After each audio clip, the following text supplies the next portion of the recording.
안녕하세요, 아재입니다. 자, 갑자기 또 이렇게 영상을 찍게 되었는데 하루 만에 영상을 2개씩이나 찍을 줄은 생각도 못했네요.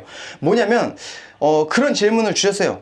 이렇게 국군 같은 경우, 우군 기준으로 국군 같은 경우에 몽골리안 사법으로 해서 쏘게 됐었을 경우, 또 반대로 지중해 사법으로 쐈을 경우, 또 하나는 양궁을 엄지사법으로 쐈을 때, 그리고 지중해 사법으로 쐈을 때 어떤 차이들이 있냐고 이제 좀 말씀을 주셨는데, 사실상 저도 옛날에 그게 되게 궁금했어요. 왜 꼭 국군 같은 경우에는 몽골리안 사법으로만 쏴야 되고 또 양궁 같은 경우에는 지중해 사법으로만 쏴야 되는지 굉장히 그게 좀 궁금했었는데, 저도 아직까지 그거에 대해서 확실한 실험을 해보지는 않았습니다. 쏴보기는 했는데 그때는 너무 진짜, 지금도 뭐 잘 쏘는 건 아니지만 그때는 진짜 너무 화를 못 쏠 때여갖고 두 가지의 차이점을 못 느끼겠더라고요. 그래서 조만간 시간이 나면 그 두 가지 사법의 명중률 차이가 어떤지를 한번 비교 영상을 또 찍어보도록 할게요. 자, 그러면 일단 제 개인적인 생각을 좀 말씀드려 보자면, 국군 같은 경우에 우궁이라면 화살대가 활 오른쪽 면에 다 있을 겁니다. 그러면 엄지사법으로 쏠 경우에 이렇게 엄지로 활 시위가 걸려져 있지만, 놓게 되면 이 시위는 앞을 보고 그대로 나가는 게 아니라 엄지손가락을 타기 때문에 오른쪽으로 약간 휘었다가 그 다음에 이제 이 활대에 맞게끔 그대로 일자로 나가게 될 거예요. 그럼 그 순간에 이 화살은 어떻게 되냐?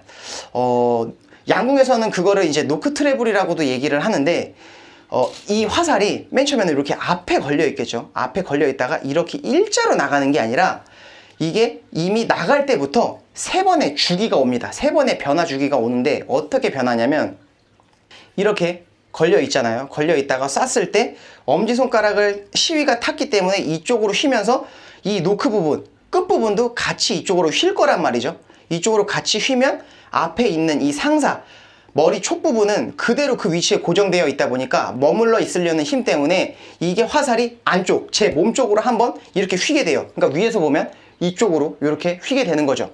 그리고 화살이 이 중선에서 중간 정도쯤 왔을 때, 중간 정도 왔을 때는 화살이 바깥쪽으로 또 한번 휩니다. 위에서 보면 이렇게 바깥으로 휘는 거예요. 그리고선 다시 이제 손을 완전히 떠날 때쯤, 요쯤이 오면 다시 맨 처음에 휘었던 방향대로 이렇게 안쪽으로, 제 몸 안쪽으로 이렇게 휘게 됩니다. 그럼 여기서 이점이 뭐냐면, 손 앞에 왔었을 때 이게 반대로 휘었으니까 이 노크 부분은 활대하고 간격이 멀어져 있을 거란 말이죠. 자, 보면 이쯤 왔을 때 이게 지금은 일자라고 한다면, 지금은 이렇게 일자여서 부딪혀 있다고 한다면, 그 노크 트래블 현상 때문에 화살이 이미 3번이 휘게 되면 이거는 지금은 여기가 짧아갖고 제가 휘지를 못하는데 이게 이미 이렇게 벌어져 있을 거란 말이에요. 활대랑. 잘 잡히나?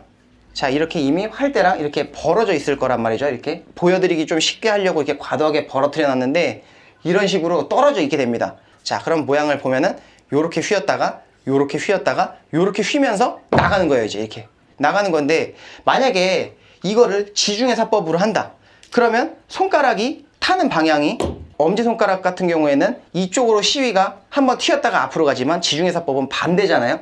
반대니까 시위가 이쪽으로 튈 겁니다. 이쪽으로 튀면은 이 노크 트래블 현상도 거꾸로 보시면 돼요. 처음에 엄지사법일 경우에는 제 몸 쪽으로 먼저 휜다고 했죠. 근데 시위가 이쪽으로 튀니까 이 화살도 바깥으로 먼저 튀었다가 그 다음에 안쪽, 그리고 바깥으로 튀게 될 건데, 자, 그러면 볼게요. 처음에는 이렇게 바깥으로 이렇게 튀었다가 그 다음에는 다시 안쪽으로 튀었다가 거의 끄트머리에 가서는 바깥으로 튈 텐데, 튀면서 이 화살의 깃부분 쪽 여기쯤에 왔었을 때 여기가 출전피에 닿는 그런 일이 생길 것 같아요. 지금 이거는 제가 실험을 해보지는 않았는데 왠지 그럴 것 같아요. 그렇기 때문에 딱 보면은 우군 같은 경우에는 활대에 화살을 오른쪽에 대고 이 시위가 열리는 방향도 오른쪽으로 열리고, 양궁 같은 경우에도 보면은 화살을 활대 왼쪽 편에다 대고 시위가 열리는 방향도 왼쪽이란 말이죠. 그래서 그 원인 때문에 이게 지중해 사법과 그리고 몽골리안 사법에 그런 각각의 차이점이 있지 않는 건가 싶긴 한데, 이거는 일단 제 뇌피셜입니다. 뇌피셜이기 때문에 나중에 한번 또 이제 제가 또 쉬는 날이 왔을 때 그때 한번 좀 이제 실험을 해볼게요. 정말 이렇게 국군 갔다가 지중해 사법과 그리고 또 몽골리안 사법으로 조준을 했을 때, 또 양궁을 지중해 사법과 또 몽골리안 사법으로 조준했을 때 명중률 차이가 어떤지를 한번 직접 찍어보도록 하겠습니다. 이거 너무 급하게 찍어갖고 이거 지금 말 정리도 안 되는 것 같고 보시는 분도 이해가 안 될 것 같은데, 어쨌든 너무 급해갖고 이게 말로나마 설명이 안 될 것 같아서 이렇게 좀 영상을 찍었습니다. 진짜 이래보기 또 처음이네. 아무튼 영상 이렇게 마무리하고 이제 깊은 밤 됐는데 다들 편안하게 주무시기 바라겠습니다. 자, 그럼 영상 마무리하겠습니다. 감사합니다.